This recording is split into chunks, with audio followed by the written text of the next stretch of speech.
Ok, vamos mergulhar nisso então. A grande questão que a gente tem hoje é inteligência, aquele tal fator G dos testes de QI. É só uma ideia abstrata ou tem uma base física mesmo no cérebro? Pois é. É fundamental lembrar da visão do Stephen Jay Gould, né? Lá em 81, ele dizia que era uma reificação. Tipo, tratar uma ideia como se fosse uma coisa concreta.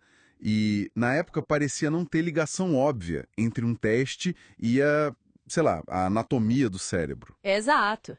E olha, sendo justa, a visão do Gould fazia sentido com o que se tinha na época. Pensa bem, o estudo do cérebro vinha muito de lesões, cirurgias, autópsias. Faltava conseguir ver o cérebro vivo, funcionando, né?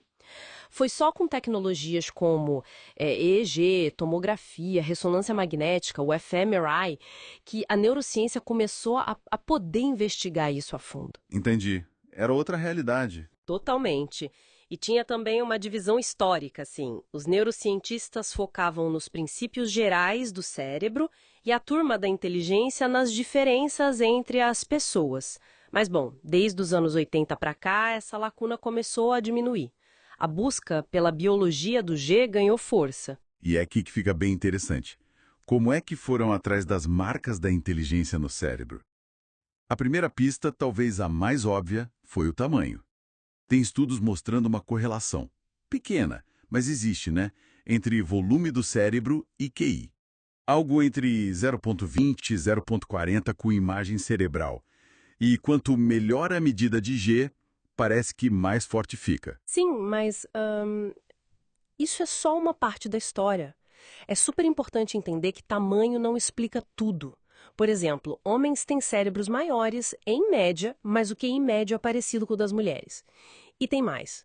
Nossos cérebros hoje são um pouco menores que os de 100 mil anos atrás.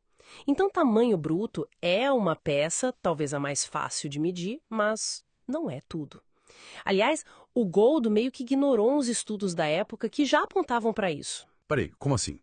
Mesmo com cérebros menores hoje, a correlação ainda existe? Isso parece estranho. Se não é só o tamanho, o que mais conta, então? A busca foi para a fiação do cérebro, certo? Exatamente. Aí entra a substância branca. Sabe, as vias que conectam as áreas do cérebro. Mais substância branca, principalmente em certas regiões, está ligada a maior velocidade de processamento, QI mais alto. A ideia é que uma conexão melhor permite, assim, uma comunicação mais eficiente. E a substância cinzenta, onde ficam os neurônios mesmo. Também, super relevante.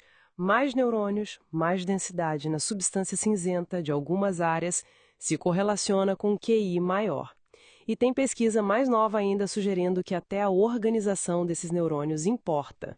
Pessoas com QI alto tendem a ter neurônios com ramificações menos, digamos, caóticas, mais organizadinhas. Uau! Talvez isso signifique um processamento com menos ruído, mais eficiente, entende? Nossa! Então tem tamanho, fiação, organização. Com todas essas pistas de onde a inteligência pode estar, a pergunta virou como ela funciona, né? Isso levou a umas teorias bem legais. Sem dúvida. Bom, uma das principais hoje é a teoria de integração parieto-frontal, a PIFIT. A ideia central é que o G, a inteligência geral, não fica num ponto só.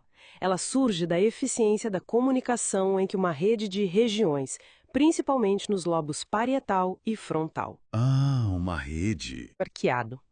Pensa nele como uma autoestrada de informação para essa rede. Ou seja, a inteligência estaria na qualidade dessa comunicação. Faz sentido não ser um lugar só.